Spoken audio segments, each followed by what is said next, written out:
Today, we're talking about blended learning and the administrator's role in coaching teachers and staff and building their courses. We're really excited to have Ms. Amy Rhodes with us today. She's the principal at Bevins Elementary in Pike County. And Amy, thanks so much for being willing to share some of your journey with us today. Listen, I heard you talk recently about how you and the staff at Bevins, navigated this process together, and I think there's some great takeaways for all of us. And so, can you tell us a little bit about how the teachers put together learning experiences for students this year, whether they were remote or in person? Sure. Well, as you know, we all started out virtual instruction, and our district actually purchased a learning management system for our school for the whole district just a few weeks actually prior to the start of the school year. And when we were virtual from March to May, of 2020, we didn't have any kind of learning management. We were using lots of different things from Google to different programs and just paper packets. And so this was the first time that we had a system that all of our teachers a uniform system that we could all use. And so they were trained within a couple of weeks of starting school and just were kind of thrown in and had to kind of learn as they go. And so as I just sat back and watched and observed, I noticed that my teachers were getting really hung up on the technology part of it. They wanted it to look pretty. They wanted the virtual classrooms to be, just cutesy. They wanted to get everything, all the kinks worked out, and they were still learning as we were going along. And so that was all getting a little overwhelming for them to navigate through the technology. And so I gave them some time, and we had training every week, and the teachers were still virtually working from home as well as our students. And so we kind of just transitioned to, okay, now we're going to have to switch our focus. And so I kind of led the staff to think about, okay, where is all of that great teaching and learning that I would see in the classrooms? I'm not seeing that as much on Canvas. And so we started just by chunking those pieces, and we started off with learning targets, something very simple. They're used to doing learning targets with success criteria in the classrooms on a daily basis. They know that's something that we look for, and we know that's important. And so then we just started to transition to say, okay, I'm going to look for learning targets this week virtually. So here I would be in the office and they would be home, and I would go through their Canvas pages and look at learning targets. We would share those out in PLCs, how they were incorporated. Within a matter of less than a week, all of my teachers had fabulous learning targets with success criteria because it's something they already know how to do. They just were not incorporating that into their virtual lessons through Canvas. And so another thing is that we looked at was how might we engage our students, even though they're virtual. And so we would spend some time and we would share out examples in PLCs, and we would try to go back and incorporate that. Then we would move on and say, let's work on questioning. How are we questioning our students at a high level? And how might we embed that into Canvas? Or how might we embed that into our live Zoom sessions that we were doing? And then we looked at how we might even give feedback to our students. And so we went through all of those things that we look for in a regular classroom and began to put that into our Canvas lessons. And I started seeing our Canvas lessons just flourish. I started to see that great quality teaching and learning that I would see in the classroom. And so one of the things that I moved to doing after we focused some time on that is I started to give teachers feedback. I'm one who I always like to be in the classroom and I always like to leave feedback. I do a lot of coaching and feedback. And so I was like, how can I do that virtually? I was a little overwhelmed myself as an administrator to navigate through Canvas and try to find all of these courses and what to look for. So as part of the digital learning coach through KDE, Eric Scheninger suggested in one of our sessions, why are you searching? Have your teachers tell you what they want feedback on. And so I was like, oh, that's a great idea. So I started doing Feedback Fridays where I asked teachers to submit something either from that past week or of the upcoming week that they wanted me to give feedback on. And I would take time to provide them some written feedback. I had a Google slide with these cute little cartoon images that I would type in and take a screenshot of that and text it to them. And that sometimes I would just give them general feedback. And then sometimes I would ask questions that I would want them to respond to, such as, how did you use this formative assessment to guide what you are planning to do next week or the next day? And so I began to give different types of feedback. And if they chose a video one week, I may look at their target or their activity the next week. And so I began to provide that virtual virtual feedback to my teachers every week.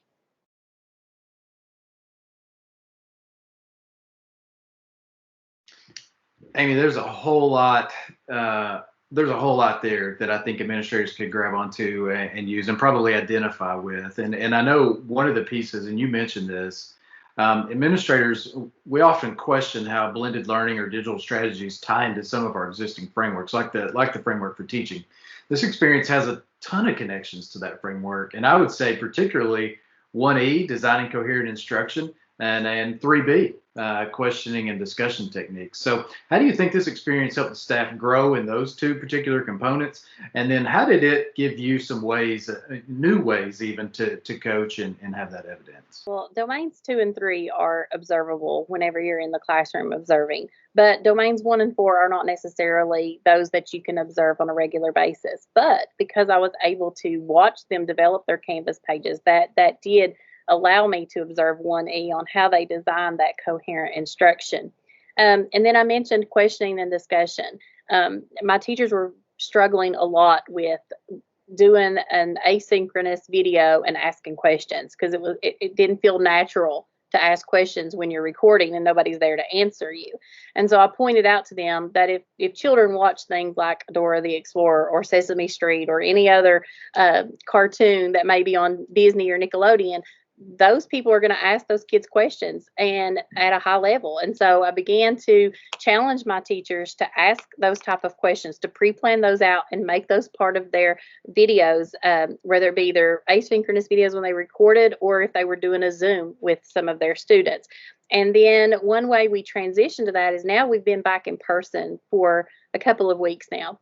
And so my teachers have asked, is it okay if I have a really good recorded lesson that I share that with my in-person kids? And I'm like, absolutely. So it's able to save them a little bit of time because they're pre-planning. We have Wednesdays as a virtual day. So a lot of them will pre-plan and their questions or their videos for that day. And that allows them to be able to show that to the students and ask those high level questions. And so that's one way we've kind of blended that. And I have challenged them to make that into live asynchronous and invite those students to join a live Zoom during the time following the video.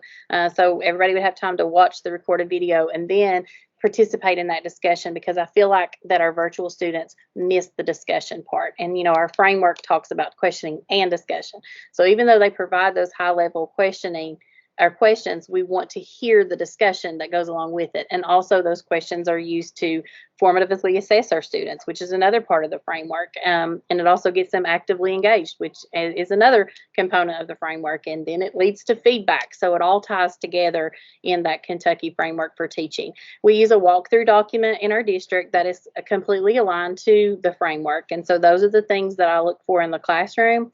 And we just adapted and we looked at the digital framework and how we would observe that in a digital environment. And now that we're back in person, how are we observing that in person? So I think it's kind of helped my staff to grow because they were pretty confident, I guess, in being able to do some of the in-person things, but then this kind of threw them for a loop, and now they've had to really get focused on how to incorporate that good teaching and learning in a virtual world.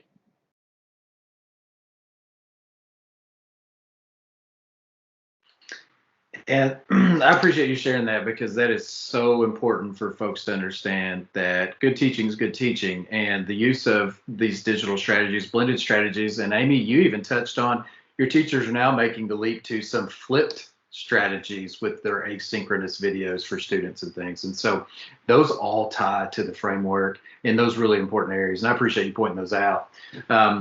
Speaking of frameworks, one that we can't ignore here would be the PCEL standards, right? So, and in this story, there's a ton of great connections to this experience for your personal growth as administrators. So, where do you think this experience aligns to PCEL in terms of which standards maybe, and then how did it really help you live out those standards in the building?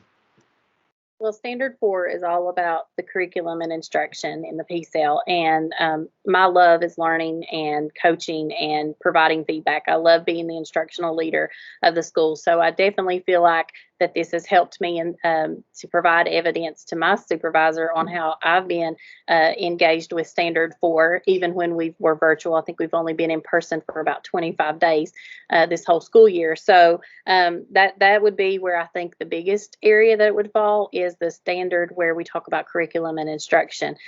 Also, because we've had to adapt our timelines to incorporate what standards that the students may not have mastered last school year through the emergency closure. And so I've done a lot of coaching on their timelines and to incorporate those standards as well. Then I would also think Standard 6, which is about building the capacity of your staff. I'm all about teacher efficacy, and I truly believe that when administrators go into the classroom, the teachers are going to get better. They're going to take that feedback and they're going to run with it. A lot of times they don't realize things, but once they're made aware of it, they're able to just take that and run with it. And so I feel like what gets monitored gets done. So being in the classroom has always been important for me, and so being in that virtual classroom, I had to find a way to adapt to that. So I feel like building that capacity of our teachers and sharing out in PLCs every week. Somebody shares their virtual classroom, their virtual environment in Canvas, and teachers are getting ideas from each other on a regular basis, or they're sharing strategies. That's one of the things we do is we share out every week in PLC. So it's all about building that teacher capacity and causing them to get better. And so I feel like that directly ties to Standard 6 as well. That's great connections, Amy, and I would totally agree with that. And you hit on it. Coaching at its core is really about setting the conditions for growth, right? And so through this process, you guys as a staff were able to do that together, and that's such a powerful, powerful story. So that's a ton of takeaways for everyone, and so we appreciate you being here and sharing this today. Some of the things that you referenced, like walkthrough documents and feedback documents and things, you're going to make those available. Those will be part of the resources page for our module. And so, along with your contact information in case anybody has questions. And so, Amy, thanks so much for being here today. Thank you for having me.